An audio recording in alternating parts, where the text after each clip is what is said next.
Bismillahirrahmanirrahim. Assalamualaikum warahmatullahi wabarakatuh. Alhamdulillahi ala ihsanih wa syukrullahu ala taufiqi amtinani. Asyhadu an la ilaha illallah wahdahu la syarika lahu ta'dhiman sya'nih. Wa asyhadu anna Muhammadan abduhu wa rasuluhu wa da'ila ridwani. Allahumma shalli alaihi wa ala alihi wa sahbihi wa ikhwani. Mabatullah batalibat. KMI kelas 11 yang dimuliakan Allah Subhanahu wa taala. Alhamdulillah kita bisa menyambung kembali pelajaran kita dan sekarang kita sampai ya di halaman 113 bab baru ya. Langsung saja, qala al-muallifu rahimahullahu ta'ala babun minasyirki an yastaghitha bi ghairillahi aw yad'u ghairahu. Bab termasuk kesyirikan beristighotsah kepada selain Allah atau berdoa kepada selain Allah, meminta kepada selain Allah. Keterkaitan bab ini dengan kitab Tauhid, annahu dzakara fihi naw'an min anwa'i syirkil munafi lit tauhid. Wa huwa an yastaghitha bi ghairillahi aw yad'u ghairahu. Bab ini menyebutkan ya, satu jenis di antara jenis-jenis kesyirikan yang menghilangkan tauhid. Ya, jadi ini syirik besar ya. Yaitu apa? Beristighotsah kepada selain Allah atau berdoa kepada selainnya. Nah, apa itu istighotsah? Ya, an yastaghith ya. Di sini dijelaskan oleh Syekh Fauzan. Al-istighotsatu talabul ghauth. Istighotha itu artinya meminta al-ghauth. Nah, ghauth ini adalah wa huwa izalatus syiddah. Ghauth itu adalah penghilangan kesulitan. Ya. Jadi istighotha itu adalah meminta agar kesulitan yang ia hadapi dihilangkan. Ya, berarti ya menurut para ulama ya disebutkan pula oleh Syekh Utsaimin bahwa istighotha ini dilakukan ya setelah terjadinya musibah. Ya, ini kan sudah diisyaratkan Syekh Fauzan juga ya. Jadi adanya kesulitan, ya, ada dulu musibah, ada dulu kesulitan, baru setelah kesulitan datang kepadanya, dia mohon, dia minta supaya kesulitan itu dihilangkan. Ini namanya istighotsah. Ya. Nah, istighotsah kepada selain Allah ini syirik. Atau berdoa kepada selain Allah ini juga syirik. Artinya ya ayad'u al-farqu bainal istighotsati wa du'a. Nah ini. Annal istighotsata la takunu illa minal makrub. Ya. Bahwa istighotsah itu tidaklah dilakukan, tidaklah terjadi kecuali pada saat kondisi sulit. Ya. Istighotsah ini pasti dilakukan ketika ada kesulitan. Wa amma du'a fayakunu minal makrub wa ghairihi. Adapun doa itu bisa jadi ketika kondisi sulit ya, atau selainnya. Senang pun bisa juga berdoa. Ya, jadi ini beda antara istighotsah dan doa. Nah, siapa yang istighotsah pada selain Allah, siapa yang doa pada selain Allah, ini syirik besar. Taib ya. Dalilnya, ini ada 6 dalil di bab ini nanti. Kita akan bahas satu persatu. Yang pertama, wa qaulillahi ta'ala, wa la tad'u min dunillahi ma la yanfa'uka wa la yadurruk. Fa in fa'alta fa innaka idzam minadh dhalimin. Surat Yunus ayat 106. Wa la tad'u, janganlah kalian meminta, jangan kalian menyeru, jangan kalian berdoa kepada min dunillah, kepada selain Allah, ma la yanfa'uka wa la yadurruka, yang selain Allah itu tidak bisa memberi manfaat kepadamu. Ma la yanfa'uka in abattahu, kalau kalian sembah dia nggak akan bisa memberi manfaat padamu. Wa la yadurruka wa illam ta'budhu, dan kalau kalian tidak sembah Tuhan ini juga tidak akan bisa memberi madarat kepadamu. Jangan kalian minta, jangan kalian seru, jangan kalian sembah Tuhan selain Allah yang tidak bisa memberi manfaat kepadamu, ya, dan tidak pula bisa memberi madarat kepadamu, walaupun tidak disembah juga tidak bisa memberi madarat. Nah, fa in fa'alta, kalau kalian lakukan itu ai da'auta min dunillahi ma la yanfa'uka wa la yadurruka, kau meminta, kau menyeru selain Allah yang tidak bisa memberi manfaat atau memadaratkanmu, fa innaka, maka sesungguhnya idzan, jika demikian itu kamu termasuk orang yang zalim, minal zalimin ya. Minal musyrikin. Zalimin di sini bermakna musyrikin. Ya, kalau kamu seperti itu, kamu termasuk orang yang musyrikin. Fa inna syirka a'dhamud dzulmi. Karena kesyirikan adalah kezaliman yang paling besar. Nah, ya, sebagaimana Allah sebutkan dalam surat Luqman ya. Inna syirka la dzulmun adzim. Sungguhnya kesyirikan adalah kezaliman yang besar. Makna global dari ayat ini, yanhallahu nabiyahu an yad'uwa ahadan min sa'iril makhluqat, min sa'iril makhluqin.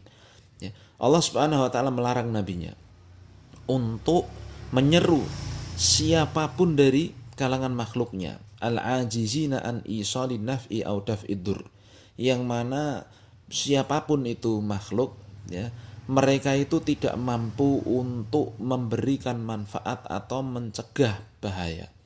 Thumma yubayyinu lahu hukmahu law furida an da'a ghairallahi bi annahu yakunu hina idzin minal musyrikin. Kemudian Allah di dalam ayat ini menjelaskan dengan sangat gamblang, ya, hukum seandainya ada orang yang berdoa kepada selain Allah, bahwa kalau dia demikian maka ketika dia berdoa pada selain Allah itu dia tergolong menjadi orang yang musyrikin, ya. Kapan saja dia melakukan itu dia menjadi orang musyrikin. Wa hadan nahyu amun li jamil ummah. Maka larangan ini, ya, walaupun khitabnya kepada Nabi SAW, maka ini berlaku bagi seluruh umatnya. Nah, keterkaitan ayat ini dengan bab anna fihan nahya an du'ai ghairillahi wa annahu syirkun yunafi tauhid. Ini jelas, ya, bahwa di dalam ayat ini, ya, ada larangan menyeru kepada selain Allah, ya, yang ini merupakan kesyirikan yang menghilangkan tauhid, ya. Menyeru selain Allah itu, ya, merupakan kesyirikan yang menghilangkan tauhid. Nah, beristighotsah itu kan berarti menyeru supaya dihilangkan kesulitannya. Kalau dia seru selain Allah, ya jelas sekali itu kesyirikan besar. Tapi faedah dari ayat ini yang pertama, anna du'a ghairillahi syirkun akbar. Doa kepada selain Allah ini syirik besar, ya. Dua, anna aslahan nasi law da'a ghairallahi shara minadh dhalimina ayil musyrikina fa kaifa bi ghairi. Bahwa orang terbaik, sebaik-baik orang, kalau dia berdoa pada selain Allah maka dia menjadi orang zalim, yaitu orang syirik. Maka bagaimana dengan orang yang tidak baik, ya? Maka bagaimana, ya, keadaan orang-orang sekarang, ya, yang kelihatannya baik di luar tapi dia punya sesembahan selain Allah. Ya, kalau ada masalah bergantung pada jimat, kalau ada masalah, ya, istighotsahnya kepada kuburan. Nah, ini, ya, menjadi orang yang zalim, orang yang demikian itu keadaannya. Tiga, bayanu ajzi ahlihatil musyrikina bi wa butlanu ibadatiha. Penjelasan tentang kelemahan Tuhan-Tuhan orang musyrikin. Mereka itu Tuhan-Tuhan yang disuruh orang-orang musyrikin ini iso popo, ya. Mereka semuanya makhluk, tidak bisa memberi manfaat, tidak bisa memberi madharat, ya. Dan kebatilan ibadah mereka, ya. Menyeru matahari, menyeru nabi, menyeru orang mati, menyeru, ya, patung, apalagi menyeru pohon, ini kan tidak masuk akal. Tidak bisa makhluk-makhluk itu memberi apa-apa. Nah, itu tadi dalil pertama. Sekarang kita masuk dalil yang kedua. Wa qaulihi ta'ala, dan firman Allah Subhanahu wa taala, wa iyyamsaskallahu bidurrin fala kashifa lahu illahu wa iyyamsaska ay in yusibka, jika Allah memberikan kepadamu, ya, menimpakan kepadamu bidurrin bi faqrin au maradin au ghairi dzalika min anwa'id dur, jika Allah menimpakan kepadamu kefakiran, sakit atau bahaya yang lainnya, ya, fala kashifa, maka tidak ada kasyif ayla rafi, tidak ada yang bisa mengangkat kemadaratan itu, ya, illahu, kecuali dia, kecuali Allah. Jika Allah menimpakan kepadamu kemadaratan, maka tidak akan ada yang bisa mengangkat, menghilangkan kemadaratan itu kecuali Allah, ya. Wa yuridka bi khairin fala radda li fadlih, dan sebaliknya, jika Allah menginginkan untuk memberikan kepadamu kebaikan, fala radda ay la dafi'a, maka tidak ada yang bisa menolak keutamaan Allah yang Allah berikan kepadamu. Yusibu bihi man yasha'u min ibadi, Allah berikan, ya, kebaikan itu kepada siapa yang Allah kehendaki dari hamba-hambanya.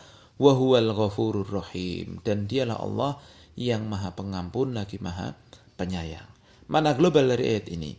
Yukhbiru ta'ala annahul mutafarridu bil mulki wal qahri. Allah mengabarkan bahwa dialah Allah lah, ya. Allah bersendirian, Allah esa dalam kekuasaan dan pemaksaan. Ya. Wal ata'i wal man'i, dan Allah esa dalam pemberian dan pencegahan. Wad durri wan naf'i, dan Allah esa dalam memberikan madarat maupun manfaat. Duna masiwah, tiada yang bisa mengganggu, tiada selain Allah yang bisa memberikan semuanya itu. Fayalzamu min dzalika an yakuna huwal mad'u wahdahu, maka semua ini ya, bahwa Allah satu-satunya yang bisa memaksa, Allah satu-satunya yang bisa menguasai segalanya, memberi, mencegah, memberi madarat, memberi manfaat, satu-satunya adalah Allah. Maka ini semua mewajibkan, ya, mengharuskan bahwa yang diseru itu hanyalah Dia semata. Al-ma'budu wahdahu, yang disembah itu harusnya adalah Allah semata. Duna ghairihi, tiada selain Allah yang berhak untuk diseru dan disembah. Ya, mimman la yamliku li nafsihi dharran wala naf'an, yang mana ya Tuhan-Tuhan selain Allah itu tidak mampu menguasai dirinya sendiri, tidak bisa memberi madarat maupun manfaat. Fadlan an ayyamlikahuma li ghairihi, terlebih lagi bisa menguasai kepada selainnya. Ya, jadi memberi manfaat, memberi madarat pada dirinya sendiri aja nggak bisa, apalagi selainnya. Nah, keterkaitan ayat ini dengan bab anna fiha bayan istihqaqillahi lil ibadi bidu'ai wa nahwihi, bahwa di ayat ini jelas sekali penegasan, penjelasan berhaknya Allah satu-satunya, sebagai satu-satunya yang diibadahi dan dimintai doa. Ya. Dan semisalnya wa anna du'a ghairihi syirkun li annahu la yanfa' wa la yadur, dan berdoa kepada selain Allah ini kesyirikan, karena selain Allah itu tidak bisa memberi manfaat dan tidak memberi bahaya. Faedah yang pertama, wujubu ifradillahi ta'ala bi tauhidil uluhiyati li tafarrudi bi tauhidir rububiyah. Wajibnya mentauhidkan Allah, mengesahkan Allah dalam tauhid uluhiyah, dalam penyembahan kepada Allah, karena Allah satu-satunya. Ya, Allah itu esa dalam tauhid rububiyahnya. Dua, butlanu du'ai ghairillahi li ajzihi an naf'i man da'ahu wa daf'i durri anhu. Batilnya doa kepada selain Allah karena lemahnya, ya, lemahnya, tidak mampunya Tuhan-Tuhan selain Allah itu untuk memberi manfaat bagi siapa yang menyerunya dan menolak madarat bagi siapa yang meminta kepadanya. Tidak ada itu. Patung masa bisa memberi manfaat? Tidak mungkin. Ya. Tiga, itsbatul masyiati lillahi subhanahu, penetapan adanya kehendak bagi Allah, ya, dalam kalimat yusibu bihi man yasha. Ya. 4, itsbatu sifatayil maghfirati war rahmati lillahi subhanahu ala ma yaliku bijalali, penetapan dua sifat, yaitu Allah itu Maha Pengampun dan Allah Maha Penyayang, sesuai dengan keagungan Allah Subhanahu wa taala. Nah, ya, itu ayat yang kedua. Kemudian ayat yang ketiga, dalil yang ketiga dalam bab ini, wa qaulihi ta'ala fabtagu indallahi rizqa wa'buduhu washkuru lahu ilaihi turja'un. Ya. Fabtagu, ibtagu ay utlubu, carilah di sisi Allah rezeki. Ya, jadi kalau mau minta rezeki itu ya kepada Allah. Wa'buduhu, dan sembahlah Allah. Akhlisu lahul ibadah, murnikan kepadanya ibadah. Wa huwa min atfil am alal khas, fa inna ibtigha'ar rizqi indallahi minal ibadah. Dan ini termasuk pengatofan yang umum kepada yang khusus, ya, karena mencari rezeki, ya, memohon rezeki, berharap rezeki di sisi Allah itu termasuk ibadah, ya. Jadi ini, ya, mencari memohon rezeki, berharap rezeki hanya kepada Allah, ini khusus jenis ibadah. Kemudian nyembah ini, ya, diantara keumuman ibadah, sembahlah Allah semata. Ya, berarti ini kan mengatofkan, ya, peribadatan secara umum kepada peribadatan secara khusus, yaitu berharap adanya rezeki ini. Nah, jelas ya. Nah, mintalah rezeki hanya pada Allah, sembahlah Allah semata, washkurulah, ya, dan bersyukurlah kepadanya. Tarifu bi ni'matihi, ya, akuilah, ya, semua nikmat itu datangnya dari Allah Ta'ala. Waf'alu ma yajibu min ta'atihi watruku maksiatah, ya, dan lakukan sebagai bentuk syukur lakukan semua yang wajib dari ketaatan dan tinggalkanlah semua kemaksiatan. Ilaihi turja'un la ila ghairihi. Hanya kepada Allah lah, bukan kepada selain Allah kalian semua akan dikembalikan. Yaumal qiyamati fayujazi kulla amilin bi amali. Ya, semua akan dikembalikan di hari kiamat, maka akan dibalas semua orang yang beramal dengan sesuai dengan amalannya. Makna global dari ayat ini, ya'murullahu subhanahu ya bi talabir rizki minhu. Allah memerintahkan untuk mengharap rezeki, meminta rezeki itu hanya kepadanya semata. Ya. La minal asnami wal authan, tidak berharap rezeki kepada berhala maupun sesembahan selain Allah. Wa ifradihi bil ibadah, dan Allah di ayat ini memerintahkan dengan tegas untuk menyembahnya semata, mengesahkan dalam ibadah, wal i'tirafi bi ni'amihi, dan hendaknya mengakui seluruh nikmat-nikmat itu datang dari Allah semata. Allati asdaha ala ibadihi, yang Allah alirkan, Allah kucurkan semua nikmat itu kepada hambanya. Wasarfihi wasarfiha fi ta'atihi wal ibtiadi an maksiyatihi, dan hendaknya bersyukur kepada Allah itu ya, dengan cara memalingkan seluruh nikmat yang Allah berikan kepadanya itu untuk melakukan ketaatan dan menjauhi kemaksiatan. Ya, jadi begitu bentuk syukur kepada Allah itu. Ya. Thumma yukhbiru annal masira ilaihi fayujazi kulla amilin bi amalihi fayajibu 'alal abdi an yahsiba lidzalika hisabahu. Ya.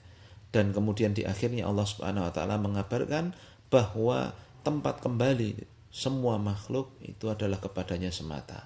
Maka setiap hamba akan diberi balasan sesuai dengan amalannya. Ya, maka wajib bagi hamba untuk menghitung untuk menghisap amalannya sekarang ini di dunia. Ya, kata Nabi SAW, hasibu qabla an tuhasabu. Mohon maaf perkataan ulama ya.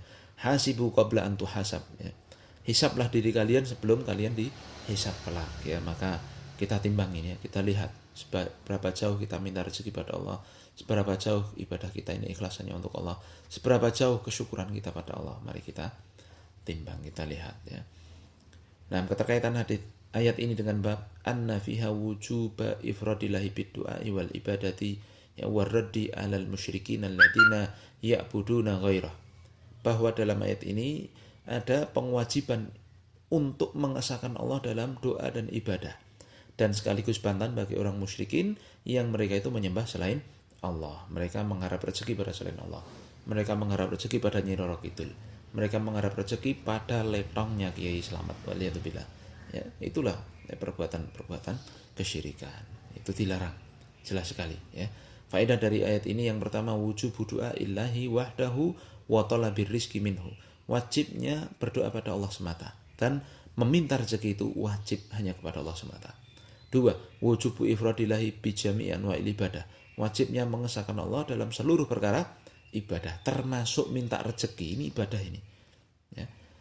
Tiga, wujubu syukrillahi ala ni'amihi. Wajibnya bersyukur pada Allah atas segala nikmatnya.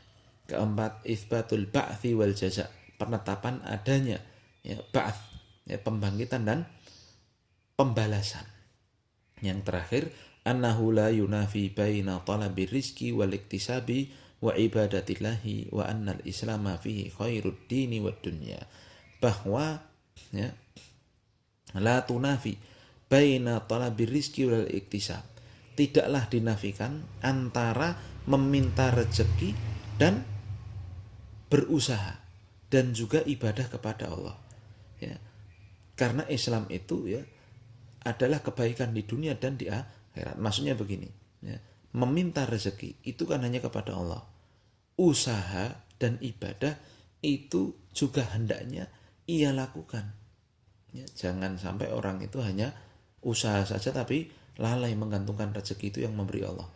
Atau jangan sampai pula dia itu hanya mengharap rezeki tapi tidak mau usaha.